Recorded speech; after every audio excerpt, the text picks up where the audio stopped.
कर्नाटक से शुरू हुआ हिजाब विवाद पूरे देश में फैल गया। मध्य प्रदेश में भी सियासी आंच इस पर आ गई और सियासत भी जमकर हुई।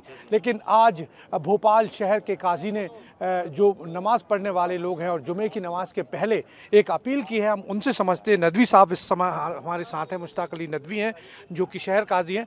सब किस तरह की अपील आज की गई है और क्या इसका मकसद है? बिस्मिल्लाहिर्रहमानिर्रहीम। पहली बात तो हम तमाम हमारे सुनने और देखने वालों से ये कहना चाहते हैं कि हमारा कहना ये है कि हमारा मुल्क जो एक दस्तूरी मुल्क है, इसका अपना एक दस्तूर है और दस्तूर की जो स्पिरिट रूह है वो तीन चीज़ें हैं।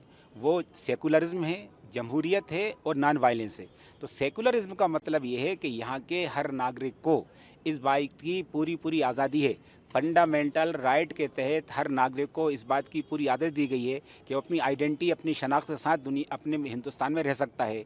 तो अब इस वक्त हमने कहना जो है कि हमारे कर्नाटक के अंदर, हमारे एक सूबे के अंदर इस तरह का विवाद हुआ, ये गैर ज़रूरी विवाद था। जिन लोगों ने ये किया है गलत किया है। आज हमने लोगों से ये किया कि इस तरह के विवाद को तूल नहीं देना चाहिए। और रहा पर्दे का, तो पर्दे का मसला आज का नहीं है। पवित्र कुरान के अंदर आज से 14.5 साल पहले पैगम्बर इस्लाम हज़रत मोहम्मद मुस्तफ़ा सल्लल्लाहु अलैहि वसल्लम ने ये बात कह दी थी कि जब भी, देखिए कि एक बात तो ये समझ लीजिए कि पवित्र कुरान ने और पैगम्बर इस्लाम ने अपने ला के अंदर औरत को ईमान के बाद नंबर 1 की चीज़ करार दिया है। नंबर 1 की चीज़ होती है, मैं आपको कहता हूँ, मैं आपसे कहता हूँ, हमारे एमपी के हिसाब से लिए सूबे के अंदर नंबर 1 आदमी होता है गवर्नर। गवर्नर को गवर्नमेंट हाउस दे दिया जाता है और उसको वहाँ बैठा दिया जाता है। इसका पाबंदी नहीं लगेगी, बल्कि गवर्नर का मतलब ये होता है कि पूरे सूबे पर नज़र रखेगा। हर एक आदमी ना गवर्नर से मिल सकता है, ना हर एक के पास वो जा सकता है, और निकलता है तो पूरी अपनी आइडेंटिटी के साथ मिलता है। हर देखने वाला समझ जाता है कि गवर्नर काम ले जाता है। तो इस्लाम ने भी जब औरत को नंबर 1 की चीज़ करार दिया है तो उससे कहा है कि तुमको बेज़रूरत घर से नहीं निकलना चाहिए, घर में रहकर तुम मानवता के लिए काम करो। ऐसे अफराद को तैयार करो कि जिस डिपार्टमेंट में जाएँ तो ईमानदार, समझदार, होशियार जाएँ, और अगर तुमको निकलना है तो अपनी आइडेंटिटी के साथ निकलो कि मालूम हो जाए कि हमारा नंबर 1 का शहरी जा रहा है, ताकि उसका वक्त बचे। इस तरह गवर्नर साहब का वक्त बचाया जाता है। तो हमने आज यही बात कही है, दोनों बातें। एक तो हम तमाम कहना चाहते हैं कि हमारे दस्तूर का पालन होना चाहिए, और हमारी बहनों बेटियों से ये कहना चाहते हैं, मेरी बहनों और बेटियों, तुम्हारा फ़ायदा, बल्कि इंसानियत का फ़ायदा ये है कि हम मालिक की बताई हुई तालीमात पर अमल करेंगे तो मालिक तुम्हारी दुनिया भी बनाएगा और आखिरत। उसकी एक मिसाल देता हूँ, क्योंकि इस बच्ची ने, मुस्कान ने मालिक की, जो कि नई बात नहीं थी, वो तो बचपन से उसके माँ बाप ने उसको तालीम दी थी। वो बुर्का पहनकर उसने, देखिए अब वो तो हायर कर रही थी, वो उसने शुरू स्कूल में पढ़ा और फिर पहले उसने प्राइमरी में पढ़ा होगा, दीन के साथ पढ़ा, और कॉलेज पहुंचती है तो आइडेंटिटी के साथ। तो मैं कहता हूं आज बड़ी से बड़ी एक्टर्स इतनी शायद मशहूर नहीं होगी जितनी ये बच्ची अपने बुर्के की वजह से मशहूर हो गई। शांत है, बिल्कुल गंगा जमनी तहजीब की बात करें, यहाँ पर पूरी तरह से हम एक दूसरे का सौहार्द रहता है। लेकिन आखिर आपको ये ज़रूरत क्यों पड़ गई? ये बार बार लोग पूछ रहे हैं कि कहने की ज़रूरत क्यों पड़ गई कि नकाब पहने।